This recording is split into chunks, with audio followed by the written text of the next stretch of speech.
Hey guys, quick couple update for the channel then on this pantsir. I've pretty much got all the electrics and everything in now. I've got the turret and that done. All the missiles and what do you call them? Machine guns and everything are on. This is just test fitting to make sure everything works. Base paint's on. I've just got a lot of tidying up to do, a lot of weathering to do, and just generally weathering the thing up in general. But the base layers are down. So this is just literally a quick video just to show you where I'm at and what the thing's looking like and everything working as it should do. So as you can see, all the doors and everything are on now. The turret's on. All the rockets and that move up and down independently. Same with the guns. The guns move up and down independently with the rockets. So that's all done. Just need to finalize the positions and that.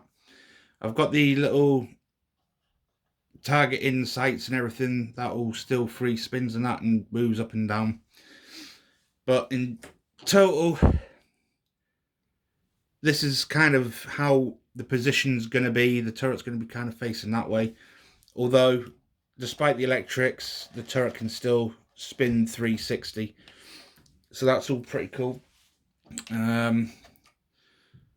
So on with the light show then. So as you probably remember, you open this door for the on-off switch. The 9-volt battery's underneath the turret in here, as I said it was going to be. So we're going to turn the lights on and turn the radar on. So there you go. That's the turret and everything spinning. The radar spinning, tracking. It's obviously air targets and stuff. Let's just slightly move that a little bit. So we've got the fog lights on, we've got the headlights on, and we've got the spotlight on. And then on the back side, we've got the brake lights and everything on, all in red now. So if we turn the lights, hopefully if we can turn this light off, it might get a little bit darker in here. So you can get a better feel for the lights. So as you can see, they're definitely glowing red, and they're actually coming out through the lenses as they should do. Although they look white on the screen, they're definitely not white, they're definitely red. Better look at the lights on the front. Now you can actually see it all working. So just to show you that the turret moves with the radar spinning. So obviously that's it on. It is tight because of the paint, but you can literally spin the turret 360 degrees with the radar spinning. That's just popped off. So as you can see, the wiring in there and the battery's just tucked in. So this just works the same as any normal turret on a tank. It's got the two locking mechanisms in. Now I'm not going to be able to find it. A little bit tricky because they're off. The angle on this is actually a weird angle that this fits on. So it kind of fits on there somehow. Oh, you're just going to have to give us a second. We'll leave the radar spinning so you get the full joy of that. There you go, that's on. And then it's just in. And so you can see that's actually locked in place. That's lifting it with a turret. So that's actually back on. And that's where I'm at with the pantsir then. So all I need to do now, like I said, is weather it up. Get everything looking dirty. Get it on its base. Finish off some of the painting. I've still got these feet in that to paint. And like I said, it's just general weathering and making the thing look pretty grubby. And the idea behind this is it's going to be in Syria, trying to shoot down an attack helicopter. Yeah, so I thought I'd just do a quick channel update so you can see all of that. I'll try and turn the main light off so you can see the lights a little bit better, because I don't think it was that particularly dark with the other light off.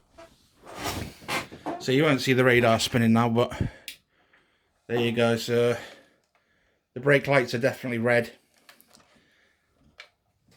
And then you've got the other lights on the front there. So yeah, looks pretty cool. It's actually got a beam pattern as well, using the lenses that come with the kit. They're actually a left and a right lens. So what I'm going to do now is put that light back on. So yep, that's us. That's where I'm at with the pantsir then. Next update, it will be fully weathered, and hopefully I'll have the tracer effect. I've still got 2 wires loose in here, a positive and negative, and that's to come up through the turret and through the front, because like I said, I'm going to have the guns firing with the tracers coming off. So I'll show you kind of my plan for this. So if you remember the acrylic rods that I had, let's just turn that off because that's spinning away like mad. If you remember the acrylic rods, I've basically painted these up red, clear, red, clear, red, clear, red, clear. I'm going to put the SMDs behind each of the red sections, so when it's turned on, all the red sections are going to glow so it looks like the tracers. It's a work in progress, and I've still got a lot of messing about to try and figure out how I'm going to do this. But there's one with basically the SMDs ready to go. This is a tatty one, this is just a practice. But the idea behind this is, if I take one of these LEDs, so you're going to get that effect. It looks white on the screen, but that's actually glowing up red, as you can see. So that's going to have like 5 LEDs coming down here, all spaced, so it looks as though it's actually firing off the tracer. My only issue that I've got with this at the minute is obviously the wires. There's quite a large amount of wires to try and hide behind the rods. So I've used 2 rods in this case now. Let's try and put a bit of light on there. I've used 2 rods stuck together to make a channel. I've basically stuck the SMDs in the middle of the channel. And then if I get these wires taut enough, let's just try and bunch these up. If I get these taut enough, I might be able to get away with kind of trying to glue them down on top of the SMDs. So when you look at this from above or from the sides, you're not really going to see the wiring. I'm also a work in progress with this to try and make this a lot better. I'm going to get some conductive paint from Green Stuff World and run 2 thin channels down here. I've got one here where the wire is already cut, so negative coming down one side, positive coming down the other, and then just attach these like that. So it's very, very short wiring. So literally the wire ends at the red. These are 1 centimeter by 1 centimeter by 1 centimeter. So the plan is, if this conductive paint works how I want it to, I can cut the wires really, really short. And then there won't be the issue of the wires sticking out at the bottom, and the conductive paint will just pass the voltage through to light all the LEDs up. That's an option I'm going to try, because I don't like this. I don't like all these wires and how chunky it is by the time it gets to the end with all the wires on it. And these wires are literally 1 strand thick. They're not by any means thick wires. Bearing in mind these are 603 SMDs, which are like pinprick SMDs. You can just about see how big they are. There, just that little dot compared to my now. But I don't like this idea with the wires.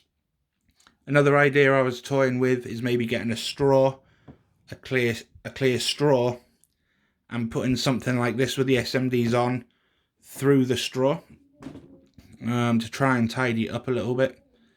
But the red rods don't work. A, when you put the light behind it, they kind of glow orange rather than red. And B, because the other thing I tried to do was glue these together, like red, white, red, right, red, right. Try saying that really fast. Trying to get these straight and glued together. These are 1.6mm thick. Trying to get them together and keeping them straight is really hard. I managed to get 3 or 4 together, and they're all bent in various directions. so that didn't work. But disappointed with the red, because like I said, they literally glow orange more than they do red. But anyway, you live and learn. So I think the best method I've done so far, this is a neater one, is pretty much 2 clear rods, and then I've just used Tamiya clear in 1 centimeter sections all the way down. And if I can pull it off, I'm going to try and get a circuit board made so the SMD's like rum, so it goes bang, bang, bang, bang, bang, bang, bang, back to the beginning, bang, bang, bang, bang, bang, bang, but kind of fast, so it looks as though there's some movement going down these tubes, to actually make it look as though they're moving rather than just having static lights, and them all glowing. I'm kind of hoping they're going to flash down the tube to give it that sort of like tracer feel. But these are a work in progress. It's the very last thing I've got to do with the electrics. But I'm getting there with that. That is, like I said, a work in progress. And that's pretty much us for this one, guys. So again, if you've got any comments, anything you want to say, anything you want to ask, fire away in the comment section below. I hope you're liking how this is turning out. The camera angle's a bit funny. I hope you're starting to see the vision that I've got coming together, and I hope you're enjoying this build series for a change. And I'll leave you one last time with that old radar working. I think it looks really cool, and it just brings it to life a little bit. But anyway, that's us, guys. I'll update you again as soon as I've done some more on this, and then we'll go from there, and I'll show you how the tracer thing turns out and how I get all that wired in, and the board and everything that I'll get made up to give you that pulsing effect. But anyway, guys, thanks for your time, really appreciated, and speak to you soon.